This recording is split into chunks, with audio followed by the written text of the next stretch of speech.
नमस्कार, आपके साथ मैं हूं दीपशिखा और आप देख रहे हैं खबरें। अभी तक खबरों की शुरुआत हम करेंगे 1 मिनट पूरी रिपोर्ट के साथ। सबसे पहले बात करेंगे वाराणसी की ज्ञानव्यापी मस्जिद की सर्वे रिपोर्ट आज अदालत में पेश होनी थी, लेकिन अब यह रिपोर्ट आज पेश नहीं होगी क्योंकि सर्वे रिपोर्ट तैयार नहीं हो पाई है। देखिए 1 मिनट में ये पूरी खबर। ज्ञानव्यापी मस्जिद में सर्वे का काम तो पूरा हो चुका है, लेकिन पूरी रिपोर्ट अभी तक तैयार नहीं हो पाई है। ऐसे में वाराणसी की अदालत में सर्वे रिपोर्ट आज पेश नहीं हो पाएगी। सहायक कोर्ट कमिश्नर अजय सिंह का कहना है कि आज रिपोर्ट सबमिट नहीं हो पाएगी। उन्होंने बताया कि अभी रिपोर्ट नहीं बन पाई है। वाराणसी की अदालत ने सर्वे रिपोर्ट पेश करने के लिए आज का दिन तय किया था, लेकिन सर्वे रिपोर्ट के कोर्ट में पेश होने में देरी हो सकती है। हालांकि इसके थोड़ी देर बाद ही विशेष कमिश्नर विशाल सिंह ने कहा कि सर्वे रिपोर्ट लगभग तैयार है, थोड़ा भाषा और टाइपिंग मिस्टेक चेक किया जाना है। मुझे उम्मीद है कि हम कोर्ट की तय सीमा तक रिपोर्ट पेश कर सकेंगे। ये जो सर्वे है इसका पूरा हिंदुस्तान समर्थन कर रहा है, होना चाहिए। कुछ लोग हो सकते हैं कि इसमें ना हो, कि सर्वे ना हो। कोर्ट ने आदेश दिया था कि मस्जिद समेत पूरे परिसर का सर्वे होगा। साथ ही विशाल सिंह को विशेष कमिश्नर बनाया गया था, जो पूरी टीम का नेतृत्व करेंगे। उनके साथ अजय प्रताप सिंह को भी शामिल किया गया था। ऐसे में समय जरूर मांगा गया है, लेकिन देखना यह होगा कि क्या कुछ रहता है और जो रिपोर्ट पेश की जाएगी कौन कौन से तथ्य उसमें निकलकर सामने आते हैं। चलिए रुक करेंगे अगली खबर का। श्रीलंका में इस समय पेट्रोल की एक बूंद भी नहीं बची है। जी हां, विदेशी मुद्रा भंडार खत्म होने की वजह से देश अंतर्राष्ट्रीय बाजार से तेल और जरूरी सामान भी नहीं खरीद पा रहा है। देखिए 1 मिनट में ये पूरी खबर। भारत के पड़ोसी देश श्रीलंका में हालत बहुत ज्यादा खराब हो चुके हैं। हाल ही में पीएम की कुर्सी संभालने वाले रानिल विक्रमसिंघे ने कहा कि श्रीलंका में सिर्फ एक दिन का पेट्रोल बचा है। इससे पहले रानिल विक्रमसिंघे ने टीवी के माध्यम से देश को संबोधित करते हुए कहा कि उनका पहला मकसद देश को बचाना है, न किसी व्यक्ति, परिवार या समूह को। उनका इशारा पूर्व प्रधानमंत्री महिंदा राजपक्षे और उनके परिवार की ओर था। विक्रमसिंघे ने देश की जनता को चेताते हुए कहा कि आने वाले कुछ महीनों में हमारी जिंदगी और मुश्किल होगी। मैं किसी सच को छिपाना और जनता से झूठ नहीं बोलना चाहता। हालांकि ये बातें डरावनी है, लेकिन सच्चाई यही है। श्रीलंका के पीएम ने विदेशी मदद की उम्मीद जताई है। आपको बता दें, श्रीलंका सरकार को खर्च चलाने के लिए 2.4 ट्रिलियन श्रीलंकाई मुद्रा की जरूरत है, जबकि सरकार को मिलने वाला राजस्व मात्र 1.6 ट्रिलियन है। जब से श्रीलंका में संकट शुरू हुआ, ये पहला मौका है जब सरकार की ओर से सच्चाई को स्वीकारा गया कि उसका विदेशी मुद्रा भंडार खत्म होने की कगार पर है, जिसकी वजह से वो तेल और बाकी जरूरत की चीजें नहीं खरीद पा रहे। तो इस समय श्रीलंका को 2.6 ट्रिलियन की जरूरत है, लेकिन जो श्रीलंका के राजस्व से पैसा आ रहा है वो मात्र 1.6 ट्रिलियन है, जिस वजह से श्रीलंका को काफी दिक्कतों का सामना करना पड़ रहा है। और ऐसे में श्रीलंका विदेशों से मदद की गुहार लगाता नजर भी आ रहा है। चलिए रुक करेंगे अगली खबर का। कॉमनवेल्थ गेम्स 2022 के लिए सीनियर विमेन रेसलर्स की टीम घोषित हो चुकी है। इस टीम में जहां साक्षी मलिक और विनेश फोगाट जैसे बड़े नाम हैं, तो वहीं पूजा गहलोत और अंशु मलिक जैसी युवा पहलवानों को भी मौका दिया गया है।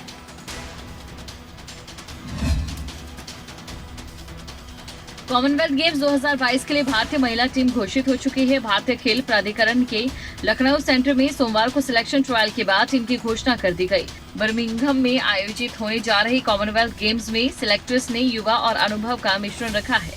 उसने 50 और 57 किलोग्राम भार वर्ग में पूजा गहलोत, अंशु मलिक जैसी युवा पहलवानों को मौका दिया, तो 53, 62, 68 और 76 किलोग्राम में विनेश, साक्षी मलिक, दिव्या काकरान और पूजा डांडा जैसे पहलवानों को उतारा है। आपको बता दें कि गोल्ड स्कोट में 2018 के कॉमनवेल्थ गेम्स में भारतीय पहलवानों ने कुल 12 मेडल जीते थे, जिनमें 5 गोल्ड, 3 सिल्वर और 4 ब्रॉन्ज शामिल हैं। महिला पहलवानों की बात करें तो महिलाओं ने 6 मेडल दिलाए थे। इनमें गोल्ड, 2 सिल्वर, 3 ब्रॉन्ज शामिल हैं। इस सीजन के ओवरऑल प्रदर्शन की बात करें तो भारत ने तीसरा स्थान हासिल किया।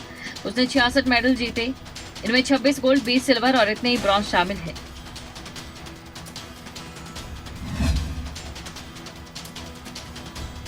तो कॉमनवेल्थ गेम्स को लेकर भले ही पहलवानों का नाम सामने आ चुका हो, लेकिन ऐसे में देखने वाली बात यह है कि इस बार भारतीय महिला पहलवान देश के लिए कितना नाम रोशन करके देश की झोली में कितने मेडल डालती है। चलिए रुक करेंगे हम अगली खबर का। आईपीएल में दिल्ली कैपिटल्स ने पंजाब किंग्स को हरा दिया है, जिसके बाद दिल्ली कैपिटल्स की प्लेऑफ में पहुंचने की उम्मीद बरकरार है। देखिए 1 मिनट में ये पूरी रिपोर्ट। दिल्ली कैपिटल्स ने पंजाब किंग्स को 17 रनों से हरा दिया। दिल्ली के इस सीजन में ये 13 मैचों में 7वीं जीत है। पंजाब को हराकर दिल्ली ने प्लेऑफ में पहुंचने की अपनी उम्मीदों को जिंदा रखा। वहीं पंजाब किंग्स की 13 मैचों में ये 7वीं हार है। इस हार के साथ ही टॉप 4 में पहुंचने का पंजाब किंग्स का सपना टूट गया और दूसरी ओर दिल्ली की टीम पॉइंट्स टेबल में चौथे नंबर पर पहुंच गई। आपको बता दें कि दिल्ली कैपिटल्स ने पहले खेलने के बाद मिचेल मार्श की 63 रनों की पारी के बदौलत 20 ओवर में 7 विकेट पर 159 रन बनाए थे। इसके जवाब में पंजाब किंग्स की टीम निर्धारित ओवर्स में 9 विकेट पर 142 रन बना सकी। दिल्ली के लिए शार्दुल ठाकुर, अक्षर पटेल और कुलदीप यादव ने शानदार गेंदबाजी की। दिल्ली से मिले 160 रनों के लक्ष्य का पीछा करने उतरे पंजाब को जॉनी बेयरस्टो और शिखर धवन ने अच्छी शुरुआत दिलाई थी। चौथे ओवर में 38 के स्कोर पर तूफानी बल्लेबाजी कर रहे बेयरस्टो 15 गेंदों में 28 रन बनाकर पेवेलियन लौट गए। उन्होंने 4 चौके और 1 छक्का लगाया। तो दिल्ली कैपिटल्स इस समय जीत की रेस में बरकरार है। चलिए अब हम रुक करेंगे अगली खबर का। यमुनानगर में हरियाणा प्लाईवुड कॉन्क्लेव का आयोजन किया गया, जिसमें सीएम मनोहर लाल ने बतौर मुख्य अतिथि शिरकत की। इस दौरान कार्यक्रम को संबोधित करते हुए सीएम ने कई घोषणाएं की। देखिए 1 मिनट में ये पूरी खबर। यमुनानगर में प्लाईवुड उद्योग को बढ़ावा देने के लिए हरियाणा प्लाईवुड कॉन्क्लेव का आयोजन किया गया, जिसमें हरियाणा के मुख्यमंत्री मनोहर लाल ने बतौर मुख्य अतिथि शिरकत की। इसके साथ ही कार्यक्रम में असम की कैबिनेट मंत्री चंद्रमोहन पटवारी, हरियाणा के वन एवं पर्यावरण मंत्री कुंवरपाल गुर्जर भी कार्यक्रम में शामिल हुए। इस अवसर पर सीएम मनोहर लाल ने कार्यक्रम को संबोधित किया। अपने संबोधन में सीएम मनोहर लाल ने कहा कि असम और हरियाणा में प्लाईवुड का काफी कारोबार है। इस कारोबार को और बढ़ावा देने के लिए दोनों सरकारों को मिलकर काम करना चाहिए। वहीं मुख्यमंत्री ने ये भी कहा कि एक्सपोर्ट को बढ़ावा देने के लिए प्लाईवुड निर्माताओं का एक सुविधा सेंटर भी बनाया जाएगा, जिसमें इस उद्योग को आने वाली समस्याओं का समाधान होगा। आसाम के साथ साथ बाकी प्रदेशों के लोगों को भी प्लाईवुड के क्षेत्र के अंदर कैसे यमुनानगर का सेंटर बने और सब देश भर के लोग यहाँ से अपने आप को जोड़ सकें। चाहे यहाँ से यहाँ के प्लाईवुड है उसका उपयोग करने के लिए व्यापार यहाँ से बढ़ाएं।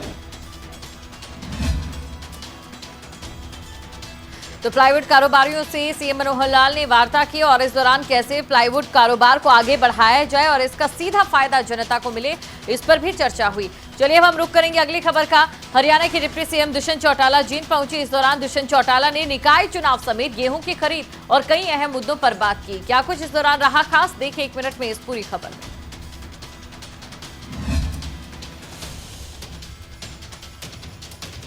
हरियाणा में एक बार फिर गेहूं की खरीद शुरू होने जा रही है। हरियाणा में अब 31 मई तक गेहूं की खरीद होगी। दरअसल पार्टी कार्यकर्ताओं से रूबरू होने जींद पहुंचे डिप्टी सीएम दुष्यंत चौटाला ने ये जानकारी दी। एक दिन पहले ही उन्हें केंद्र सरकार की ओर से भेजा गया पत्र मिला, जिसके तहत अब हरियाणा में 31 मई तक गेहूं की खरीद होगी। इतना ही नहीं, दुष्यंत चौटाला ने यह भी बताया कि गेहूं का भुगतान 48 घंटों के भीतर होगा, ताकि किसानों को किसी भी प्रकार की परेशानियों का सामना न करना पड़े। केंद्र सरकार से चिट्ठी आ गई और 31 तारीख तक हम गेहूं की खरीद प्रदेश में बढ़ाएंगे। बड़ी मंडियों के अंदर जहाँ जहाँ गेहूं आएगी उसको पूरा प्रिक्योर MSP पे किया जाएगा और 40 घंटे के अंदर उसका पैसा किसान के खाते में भेजेगा। इसके साथ ही दुष्यंत चौटाला ने अगले 3 महीनों में निकाय और पंचायत चुनाव होने की संभावना जताई। वहीं दुष्यंत चौटाला ने कहा कि पिछले 1 साल में हरियाणा में 28,000 करोड़ का निवेश हुआ। तो किसानों के लिए गेहूं की खरीद की तारीख को आगे बढ़ा दिया गया है, लेकिन कितना फायदा इसका किसानों को मिल पाता है और कितनी गेहूं की खरीद और हो पाती है, ये देखने वाली बात रहेगी। रुक करेंगे हम अगली खबर का। रुपए के मुकाबले डॉलर लगातार मजबूत हो रहा है और इसकी वजह क्या है और आम आदमी पर इसका क्या असर पड़ेगा, दिखाते हैं आपको 1 मिनट में। डॉलर के मुकाबले रुपए में गिरावट थमने का नाम नहीं ले रही है। मंगलवार को करेंसी मार्केट में भारतीय रुपया कमजोरी के साथ खुला। रुपया $1 के मुकाबले 28 पैसे की गिरावट के साथ अपने ऐतिहासिक निचले स्तर 77 रुपए 73 पैसे तक जा लुढ़का है। रुपए में गिरावट को थामने के लिए सभी उम्मीदें RBI पर टिकी हैं। सवाल उठता है कि क्या RBI रुपए को और गिरने से रोकने के लिए डॉलर की बिकवाली करेगा, क्योंकि रुपए को नहीं थामा गया तो रुपए में गिरावट के चलते लोगों पर महंगाई की और मार पड़ सकती है। आयात महंगा हो सकता है। जानकारों के मुताबिक आने वाले दिनों में $1 के मुकाबले रुपया कमजोर होकर 80 रुपए प्रति डॉलर तक गिर सकता है। दरअसल अमेरिका में बढ़ती महंगाई के मद्देनजर फेडरल रिजर्व बैंक ब्याज दरें बढ़ाने का फैसला लेता है तो भारत जैसे इमर्जिंग मार्केट से निवेशक पैसा निकाल सकते हैं। जिससे रुपया और कमजोर हो सकता है।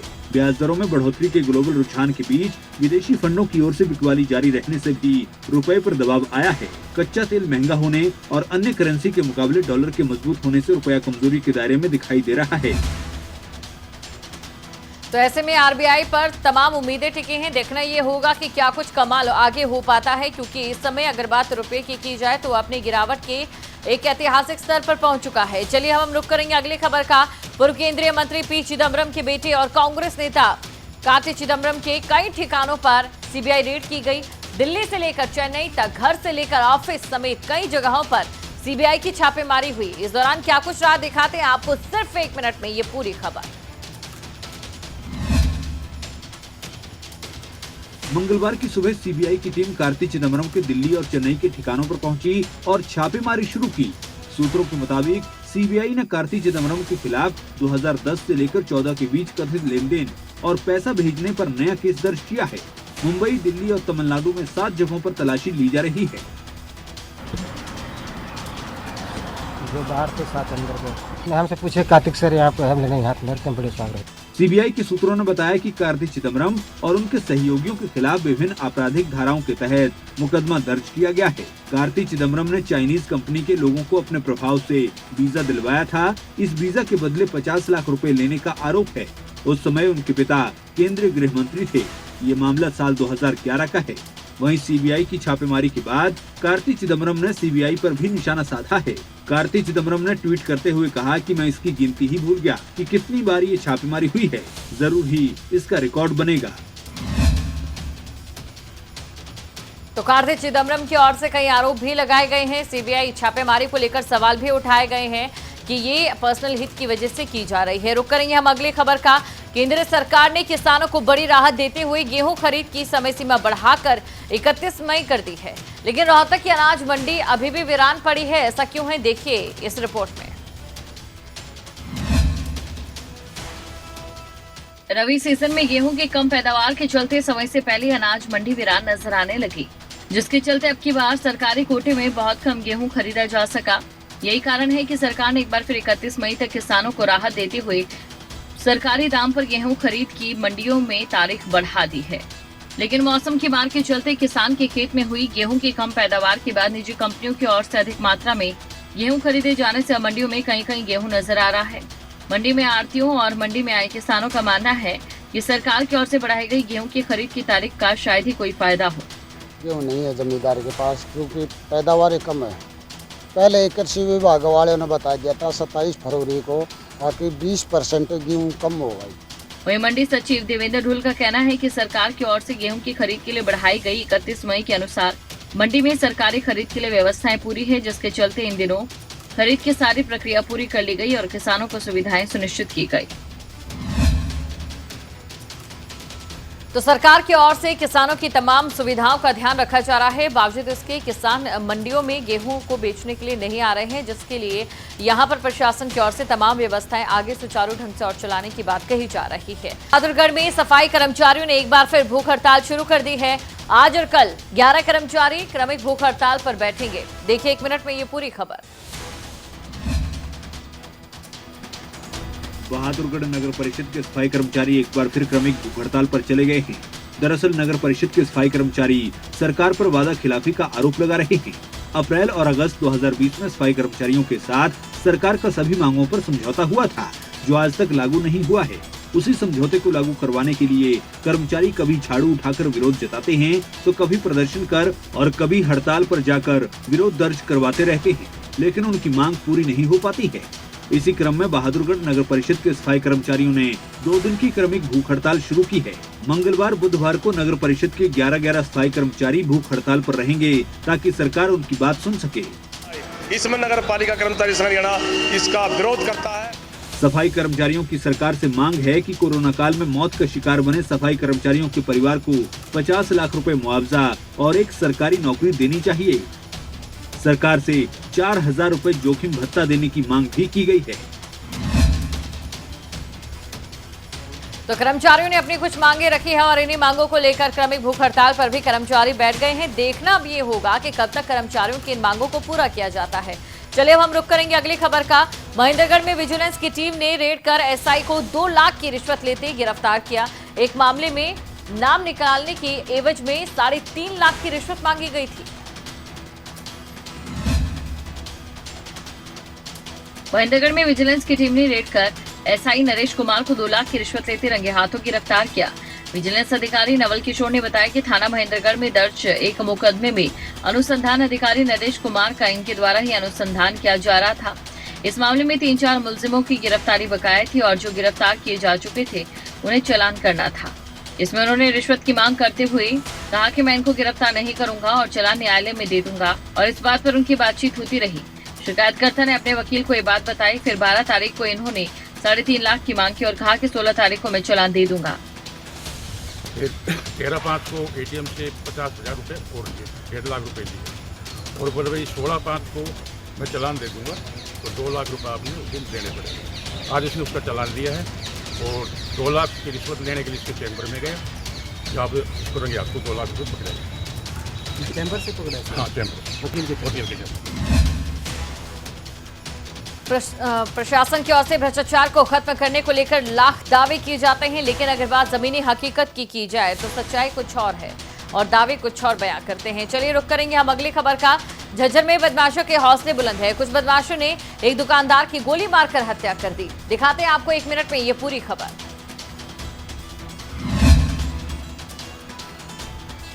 झज्जर में उस वक्त दहशत का माहौल बन गया जब सिलानी गेट क्षेत्र में सब्जी मंडी के सामने मनी ट्रांसफर का काम करने वाले एक दुकानदार की गोली मारकर हत्या करने की वारदात को अंजाम दिया गया। 3 से 4 की संख्या में बदमाश पैदल ही दुकान के पास पहुंचे और पीछे से एक के बाद एक कई फायर कर दिए। दुकानदार की मौके पर ही मौत हो गई। मामले की गंभीरता को देखते हुए एसपी वसीम अकरम, डीएसपी राहुल देव भी मौके पर पहुंचे और आरोपितों को जल्द पकड़ने के निर्देश दिए।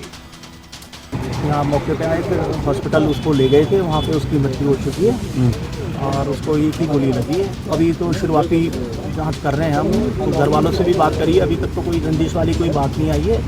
तो अभी उसके फ़ोन की छानबीन और सीसीटीवी की छानबीन से फिर आगे जैसा भी होगा कार्रवाई होगी आपको पता। कितने बंदे हैं अभी तक जो पता चला है? 3 से 4 आदमी आए थे यहाँ। अब पुलिस आसपास के सीसीटीवी फुटेज खंगालने में जुट गई है। तब इस पूरे मामले के बाद छानबीन जारी है, देखना होगा क्या कुछ निकलकर सामने आता है। और चलिए अब हम रुक करेंगे अगली खबर का। सोनीपत जिले में हाल ही में 8 साल के बच्चे की हत्या के मामले में पुलिस ने आरोपी पिता को गिरफ्तार कर दिखाया है। इस दौरान आरोपी पिता ने यह खुलासा भी किया है कि उसने अपनी बेटी की हत्या क्यों की। सोनीपत जिले में पुलिस ने अपनी 8 साल की मासूम की हत्या करने वाले आरोपी पिता को गिरफ्तार कर दिखाया है। दरअसल बजाना खुर्द गांव में 14 मई को 8 साल की मासूम तमन्ना की उसके पिता ने बेरहमी से पीट कर हत्या कर दी थी। आरोपी पिता वारदात को अंजाम देकर मौके से फरार हो गया था। वहीं पुलिस ने घटना के 3 दिनों के अंदर आरोपी पिता को गिरफ्तार कर दिखाया है। फरवरी को एक छोटी लड़की 8 साल की थी तमन्ना, इसको जगना है ये, इसने अपनी लड़की का मर्डर कर दिया था और मुर्गी वगैरह लेके आ रहा था, उसको दाना वगैरह नहीं खिलाया इसने, तो दाना नहीं खिलाया तो उसमें गुस्सा आ गया, तो उसने उस बच्ची के साथ रस्सी से हाथ बांध कर कुट्टी पर लटका दिया पहले तो, फिर उसके साथ काफ़ी मारपीट करी, तो उस डंडे की चोट से इसकी मौत हो गई थी। इस बीच आरोपी पिता ने इस बात का खुलासा किया है कि उसने अपनी बेटी की हत्या इसलिए की थी क्योंकि मासूम तमन्ना ने मुर्गियों को चारा और पानी नहीं दिया था। वहीं पुलिस ने आरोपी पिता को सलाखों के पीछे भेज दिया है। देखना ये होगा कि आरोपी को कितनी सजा और क्या सजा मिलती है। तो एक मासूम ने मुर्गियों को चारा नहीं डाला और बदले में उसके पिता ने उसकी जान ले लिया। पुलिस की ओर से गिरफ्तार कर लिया गया है आरोपी पिता को, लेकिन देखना होगा कि सजा क्या मिलती है। रुक करेंगे हम अगली खबर का। करनाल जिले में पुलिस की सराहनीय पहल सामने आई, जहां पुलिस ने अपनी जान की परवाह किए बिना 18 साल के युवक को नहर में डूबने से बचा लिया। करनाल जिले में एक युवक अचानक नहर में गिर गया। आसपास मौजूद लोगों से मदद की गुहार लगाने लगा, जिसे देखकर एक किसान की सूचना पर पहुंची पुलिस ने रस्सी के जरिए युवक की जान बचाई। पुलिस की माने तो युवक काफी घबराया हुआ है। युवक के परिजनों को मामले की सूचना दी गई। पुलिस ने परिजनों से पूछताछ कर मामले की जांच शुरू कर दी। जिंदगी में आपने जरूर सुना होगा कि भगवान जिंदगी ले भी सकता है, दोबारा दे भी सकता है। ऐसा तब हुआ जब युवक को बचाने के लिए पुलिस सामने आई और युवक को एक नई जिंदगी दी। वहीं दूसरी तरफ युवक का कहना है कि वो अपनी बाइक को साइड पर लगाकर नहर के किनारे बैठा था। इसी दौरान किसी ने पीछे से आकर धक्का दे दिया, जिससे वो पानी में गिर गया। वो डूबने लगा तो उसने चिल्लाना शुरू किया। कुछ समय बाद रस्सी की मदद से पुलिस कर्मचारियों ने युवक को बाहर निकाला। जिंदगी में कहते हैं कि जान बचाने वाला खुदा से कम नहीं होता। आज युवक को एक नई जिंदगी मिली। पुलिस ये पता लगाने का भी प्रयास कर रही है कि आखिर युवक को पीछे से किसने धक्का दिया। तो वहीं युवक के पिता ने भी पुलिस का आभार जताया है। तो अगर पुलिस यहां पर समय पर नहीं पहुंचती तो शायद ये युवक अपनी जान से हाथ गंवा बैठता, लेकिन ऐसा नहीं हुआ। समय पर पुलिस पहुंची और एक सराहनीय काम पुलिस की ओर से किया गया। रुक करते हम अगली खबर का। सोनीपत की ब्रह्म कॉलोनी में एक नवविवाहिता का शव संदिग्ध परिस्थितियों में फंदे पर लटका मिला। परिजनों का आरोप है कि दहेज की मांग पूरी न होने पर परिजनों ने नवविवाहिता को मौत के घाट उतार दिया है। नवविवाहिता की मौत की खबर मिलते ही परिजन मौके पर पहुंचे। परिजनों ने इस दौरान ससुराल पक्ष पर आरोप लगाया है कि दहेज की मांग पूरी न होने पर उनकी बेटी की हत्या कर दी गई है। ये लोग क्या नाम इसको वो मारपीट करते थे और ये शादी हुई उसी दिन से इन्होंने मारपीट चालू कर दी इसको, और क्या नाम इसको बहुत ही वो करते थे। क्यों मारपीट शुरू की इन्होंने? ये क्या नाम मैंने इनको पूरा दहेज वगैरह सब कुछ इनकी उसके बाद अलग दहेज भी खूब इनको दिया हमने, जो इनके घर में है सब कुछ मेरा ही दिया हुआ है। कितने दिन पहले शादी हुई थी इसकी? इसकी 30 अप्रैल को इसकी शादी हुई थी, 1 साल हो गई। आपको बता दें कि अंशिका की शादी सोनीपत के रहने वाले अभिषेक के साथ पिछले साल हुई थी। अंशिका 6 महीने की गर्भवती भी थी। वारदात की सूचना मिलने के बाद सिविल लाइन थाना पुलिस मौके पर पहुंची और शव को कब्जे में लेकर पोस्टमार्टम के लिए नागरिक अस्पताल में भिजवा दिया है। वहीं पुलिस ने परिजनों के बयान के आधार पर ससुराल पक्ष के 4 सदस्यों के खिलाफ मामला दर्ज कर कार्रवाई शुरू कर दी है। दहेज के खिलाफ कई कानून बने हैं और वहीं दूसरी तरफ समाज में भी दहेज को लेकर जागरूकता फैलाने की कोशिश की जाती है, लेकिन दहेज जैसी प्रथा हमारे बीच से तब तक खत्म नहीं होगी जब तक मानसिकता साफ नहीं होगी। चलिए रुक करेंगे हम अगली खबर का। सोनीपत जिले में एक छात्र को बस में टिकट ना लेने के कारण अपनी जान गंवानी पड़ी। अब आप भी सोचेंगे कि बस की टिकट ना लेना और स्टूडेंट की मौत, दोनों के बीच क्या कनेक्शन है, तो देखिए। सोनीपत मुरथल रोड पर हरियाणा रोडवेज की बस के नीचे आने से एक इंजीनियरिंग के छात्र की दर्दनाक मौत हो गई। दरअसल मृतक छात्र मुरथल यूनिवर्सिटी में इंजीनियरिंग का छात्र था। छात्र हरियाणा रोडवेज के बहादुरगढ़ से चंडीगढ़ जा रही बस में सवार था, लेकिन इसी बीच छात्र ने बस की टिकट नहीं ली। मिली जानकारी के मुताबिक छात्र को बार बार खिड़की से दूर रहने के लिए कहा गया, लेकिन छात्र उतरने की बात कहकर वहीं खड़ा रहा। कुछ दूरी पर बस की टिकट चेकिंग करने वाला स्टाफ खड़ा था। इतने में छात्र ने चलती बस से छलांग लगा दी। मैं आके खड़ा था, बस में खिड़की खुल ली थी। हमने कहा कि खिड़की बंद कर ले। उसने ये नहीं कहा कि मैंने यहाँ यूनिवर्सिटी के सामने उतरना है, तो ये चलती गाड़ी में भाग रही थी, कूद गया भाई, बिना बताए। टिकट नहीं थी इसके पास। चलती बस से छलांग लगाने के कारण छात्र बस के टायर के नीचे आ गया, जिसकी वजह से छात्र की मौके पर मौत हो गई। वहीं पुलिस ने मौके पर पहुंचकर छात्र के शव को पोस्टमार्टम के लिए भिजवा दिया है। नितिन अंतिल, सोनीपत, खबरें अभी तक।